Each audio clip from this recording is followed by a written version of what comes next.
cancer, and they weigh the evidence, which is rarely black and white, to determine whether on balance there's a chance that the agent could cause cancer given the right circumstances. At the end of this process, the substance or agent under examination is given a number from 1 to 4. First, there are the Group 1 substances. These are the bad actors where the data are pretty clear that exposure to enough of them could lead to cancer. At the other end of the spectrum, there's Group 4. This is where they put the stuff where the balance of evidence suggests that they don't cause cancer. Just above this is Group 3. Here you'll find substances where there just isn't enough evidence to indicate that they are carcinogenic. And then there's Group 2. Group 2 is the tricky one. These are the substances where there are hints that they might cause cancer, but the data aren't conclusive. Group 2 is divided into probable carcinogens and possible carcinogens. If there's evidence that a substance can cause cancer in animals but the jury's out on humans, it's likely to be labelled as a possible carcinogen and placed into Group 2B.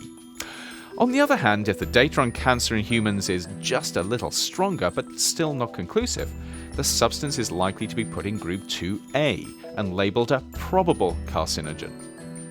In effect, ending up in Group 2 is the equivalent of IARC slapping a "take care" label on something.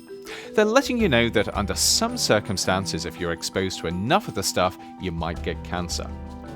Plenty of common substances end up with this "take care" label. Eat fried food, for instance, and you're probably ingesting acrylamide, an IARC probable carcinogen. Spray your weeds with the herbicide Roundup, and you're using the IARC labeled probable carcinogen glyphosate. Interestingly, working as a hairdresser and working shifts that disrupt your body's rhythms are also both listed as probable carcinogens. Then there's coffee, gasoline, and, wait for it, pickled vegetables. Each of these are listed by IARC as potential carcinogens.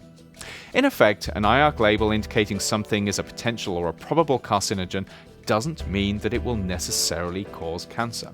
And it certainly doesn't mean stop using it. The label is only half the story. It suggests what could happen, but it doesn't indicate how likely it is.